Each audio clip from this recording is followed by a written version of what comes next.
Good morning, adventurers. My name is Ben, and welcome to a morning show where I sit around, drink some tea, and talk about D&D. Mm, okay. Today on news, we don't have a whole lot of actual, strictly D&D news. We've got Strixhaven, obviously, coming out in a little over a month now, so they are starting to ramp up promo for that. Actually, their first core promo post for that book specifically was put up yesterday when they were just saying get your pre-orders in. That's really about it for that. But um, also announced yesterday on D&D Beyond is Battle for Beyond starting on November 12th on their YouTube channel. It is going to be a 6-episode miniseries that features a bunch of celebrity players. Looks like the way that they're sort of framing it, they are like duking it out with a bunch of the stuff from Fizz bands. That might not be exactly true. It might be something else, but it does look like they're just going to be fighting. They have not announced the cast yet, but they posted a silhouette. That's what it's called, of everybody in the cast, like standing, and so we have a general shape of who they are, which means that you can tell definitively that one of the players is going to be Iffy Nwadiwe, which is awesome. I love Iffy. He's so much fun to get to watch play, so that's exciting. I think that one of the ones in there looks like Matt when he's got hair that's cut a little bit shorter. So I could be off on that one. It could be somebody else, but it looks kind of like it could be Matt. And then a third one looks like it could be either Abria or Gabe Hicks. Gabe, if you don't know, is the GM, I guess, the GM for the new season of Dimension 20 that's coming out on November 12th, I believe, 10th or 12th, one of those two, whatever that Wednesday is. So maybe it's November 5th. I don't know. I don't have that written down on my thing, so I will look that up and then get back to you. But look forward to that. I'm excited about it. I love to see Iffy play. He played in Bloodkeep on Dimension 20's channel with Matt. They have a lot of really good chemistry together. And everybody else, I'm sure, is going to be phenomenal. So just check that out. There's an article for it on the front page of D&D Beyond because they just announced it. So go take a look at that if you are wondering what it is that I'm actually talking about here. In terms of streams for today, on twitch.tv/DND, we have at 7 p.m. Eastern Time, the C Team. That is really it. Tuesday's a pretty late day. Again, if you have streams that you know of that you like, that you want me to talk about on this show, go ahead and let me know. Leave a comment, something like that, and I will work them into the cycle because I want to be able to plug as many shows as I can because I would like to be able to help those people grow and do what they want to do with their streams. But yeah, that is it for streams. Moving on to T&D today. You may have noticed I have a Doctor Who mug. It's very nice. It's not like funny or anything like that. I don't know. It's a very nice mug. It's very heavy. I have it because it is the biggest one we have right now, and I am a little bit tired, but that's not really the point. Inside of it, I have some more Monk's Blend tea from Beantown Tea, which feels wrong, but that's okay. I had somebody ask me what the deal with the jars is. I like to take my loose leaf out of the container and put it in jars, with the exception of that big thing of green tea, because it would have taken me 3 of these jars to to fill up. So that is why I just have tea in jars every once in a while. If that helps explain anything to you at all. But we're getting into what we're actually talking about today, which I think is actually going to be a pretty quick one, but that's all right. We are going to talk about Feats today, and I am actually very excited about this because this was one of the things that sort of stuck out to me when I first read the Player's Handbook. I read the thing cover to cover because I'm a crazy person. Right away when I started playing the game. You don't have to do that to start playing the game. God, in fact, I encourage you not to, because it really just sort of fills your brain with a bunch of information that you don't necessarily need. But not the point. I did because I'm crazy, and feats were one of the things that I was really, really interested in. Now, I didn't end up getting to play a game that allowed me to get to a high enough level where I actually got to take a feat for about a year after that. But when I did, I spent a lot of time deciding on them. So let's talk about what they actually are, how they work, and a little bit about a couple of them, just because uh, they seem to be pretty well known, but I just want to make sure that we're all on the same page here. So, first up, something that not a lot of people know, I don't think, is that feats are actually an optional rule presented in the player's handbook. There aren't as many optional rules in the PHP as there are in like the DMG or something like that, but they are actually an optional rule. If your DM says that there are no feats in the game, then there are no feats in the game. And that might seem like your DM just being like weirdly strict because they are so commonly used, but it is actually just them playing more by the initial intended rules as written. It's always seemed a little weird to me that they're an optional rule, but I also get it because they do complicate the level up process for some things that should be very straightforward. You can take a feat, assuming that your table allows it, obviously, whenever you get an ability score improvement in your level up chain, essentially. So for most classes, that is going to be 4, 8, 12, 16, and 19. Fighters get them, obviously, at 6, 10. I don't think they get them at 14, but I can't remember. Maybe they do. And in addition to all those ones that I listed before, and rogues get them at 10 as well, I believe. So that is why when I covered fighters and when I will cover rogues, we talked a little bit about how like they have so much more customization sort of built into them with all of those level ups.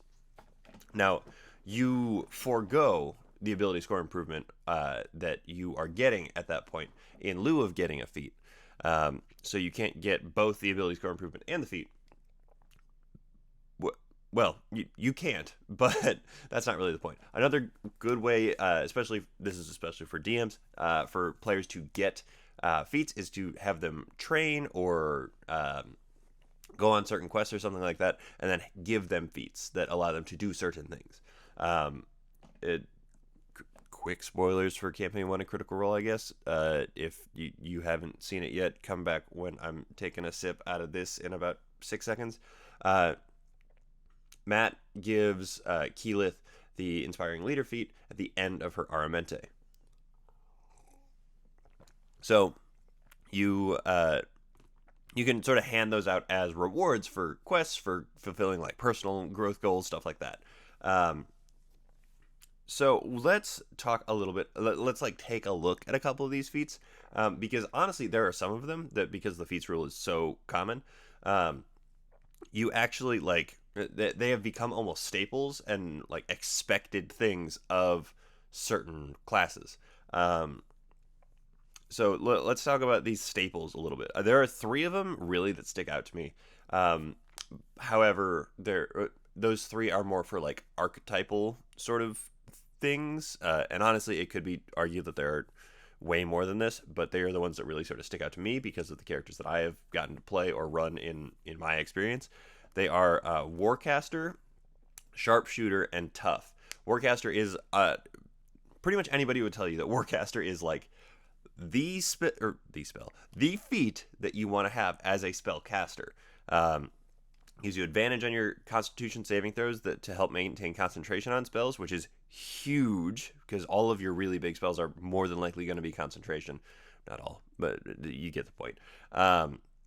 You can cast spells while having stuff in both hands. So if you are like shield and like quarterstaff or something like that, but you cast spells using a focus, which like not a ton of people actually keep track of that, but not the point. It allows you to cast spells using that and stuff like that too. So that's kind of huge. Oh, and as a reaction, when something would trigger an opportunity attack from you, you get to instead cast a spell that targets only that creature, which is that is another like huge thing because you can rip off like I'm pretty sure you can rip off like disintegrate against something if you want to, as it walks away from you, as opposed to like hitting it with an axe or hitting it with a sword or something. Now, don't get me wrong, a lot of those higher level spells are kind of the ones that like either do a lot or don't do anything. Not the point. um, but Warcaster is considered to be one of those staples for your spellcasting classes. Sharpshooter, as I mentioned, is absolutely vital for anything that attacks with a ranged weapon. The Actually, I'm thinking of another one on the end of this list that I'll get to after I get to the third one here now. Just not the point. Sharpshooter, anybody that attacks with a ranged weapon. It eliminates the short range of your weapon. You can attack normally through the entire long range of your weapon, which means that if you're using a long bow, you can shoot stuff 600 feet away, no problem. Phenomenal. It allows you to take a -5 to your attack roll in order to do an additional 10 damage, which is awesome. And it allows you to totally ignore any amount of cover except for full cover. Because of the way that cover works in D&D, there's half, 3/4, and full. You can ignore the half and 3/4, which would give things crazy AC boosts. So Sharpshooter, kind of awesome for all of your like super ranged characters. The third one I have written down is Tough, which gives you an additional 2 hit points per character level that you have, so that by the time you hit level 20, you'll have an additional 40 hit points just hanging out on there. And those are obviously very important for all your meat shields. And if you have a Blood Hunter in your game, which I know is not an official class or anything like that, but Tough is almost required for them because of how much they rely on their own hit points as a resource for themselves. The one that I don't have written down that I can't believe I forgot to write down is Great Weapon Master. And if you're sitting there screaming at your screen, good for you, because I don't know how I forgot that. Great Weapon Master is like Sharpshooter, except you do it with your giant, like, two-handed heavy weapons. You can take a -5 to hit to deal an extra 10 damage on it. There's something about a critical hit. I don't have it written down in front of me, so I don't remember exactly what it is. I want to say that it is when you either reduce a creature to 0 hit points or you score a critical hit, you can make another melee weapon attack or something like that. It's very, very good. It's very good for your beefy, like, frontliners that are damage dealers, like your barbarians with big two-handed weapons or your fighters with big two-handed weapons. Or if you have a paladin that does big two-handed weapons, there you go. Then you've got a couple of other ones that people think are absolutely vital for, like, very specific kind of playstyles. Those are your, like, archetypal ones that people are like, okay, you kind of have to have these. Some very specific ones for either specific classes or very specific playstyles. In my mind, the alert feat, the observant feat, both, they honestly kind of go hand in hand. Alert gives you +5 to your initiative. You can't be surprised while you're conscious. All of that sort of thing. And then observant gives you +5 to your passive perception, in addition to a wisdom or intelligence score increase. You also get +5 to your passive investigation, which not a lot of people use necessarily, but it's there. We'll talk about passive scores at some point on here because I think they're really, really important. Then you've got things like Polearm Master, which is absolutely vital if you are playing a like spear-based build, but it is really only for that spear-based build that you really like want that feat. Obviously, there's a couple, or yeah, I want to say there's 1 or 2 other weapons that it works with, but like it's mostly for like the spears. And then you've got your other ones like Meta Magic Adept, which is really cool for anybody that has spellcasting as a whole thing. You get 2 Meta Magic point or 2 Sorcerer points, and you get to pick 2 Meta Magic options from the Sorcerer list. It's obviously good for any spellcaster, but it is best for a sorcerer because then you get more of one of your core feature things in addition to getting meta magic options. Same kind of thing with like Eldritch Adept, where you get to pick a new Eldritch Invocation so long as you meet the prereqs. Great for most people, really good for warlocks.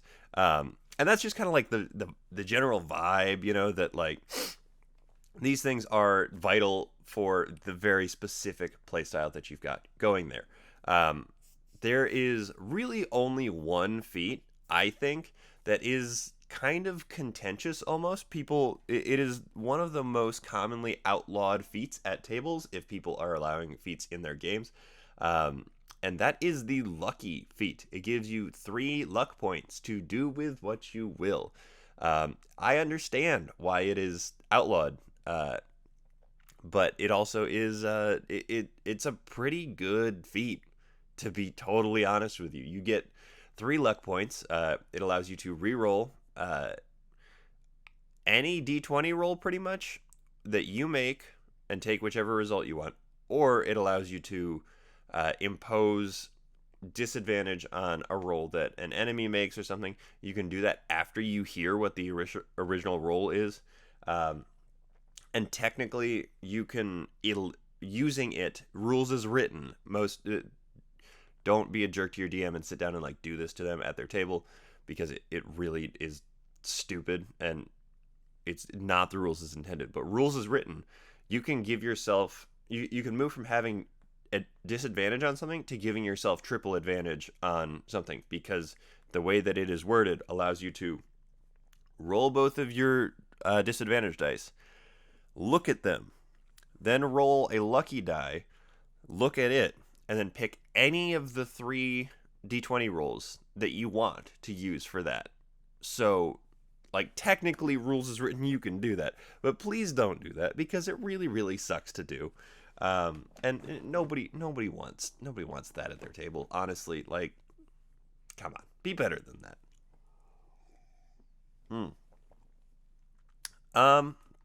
Let's see. There are obviously also feats that, they have fallen kind of flat. People don't really think they're that good. The one that I have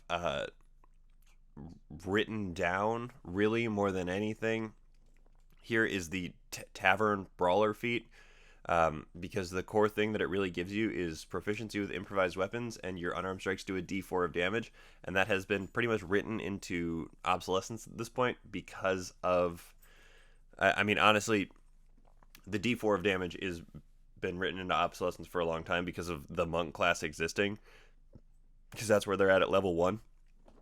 But also now the new fighting style that lets you do a d6 unarmed strike or a d8, depending on what you're actually holding in your hands.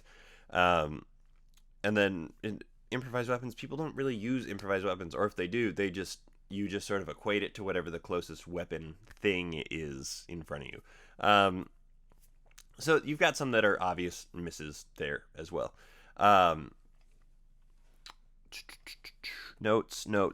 As I mentioned before, you can pick up a feat anytime you have an ability score improvement option.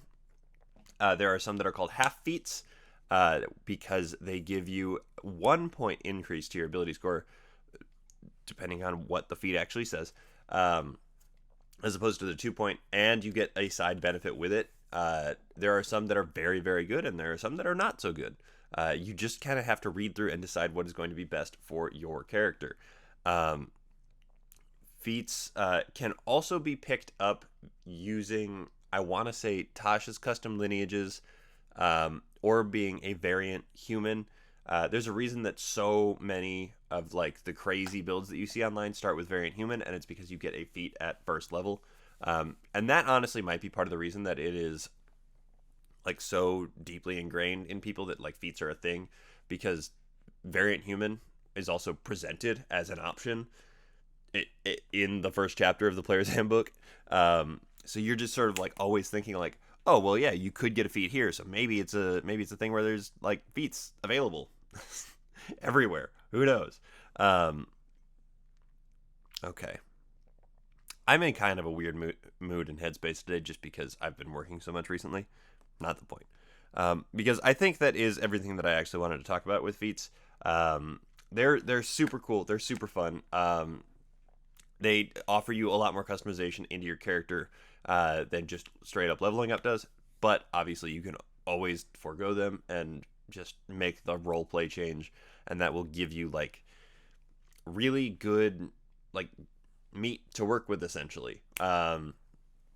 Don't limit yourself by whatever your sheet says mechanically, because feats are just kind of they're cool and they add mechanical benefits to you. But if what you want is, to be able to do something, but you're like, oh, I don't want to blow a whole ability score on just getting that, either talk to your DM to see if you can train in it and see if you can just pick stuff up, or just, change your roleplay. Give yourself a reason to change your roleplay. Because that really ultimately is what is sort of like the pinnacle of everything that sort of culminates at the D&D table, is what you put out there in the roleplay to give your character actual life. But that is everything I have to talk to you guys about today. Thank you so very much for making me part of your morning routine. I really do appreciate it. And thank you in particular to my patrons.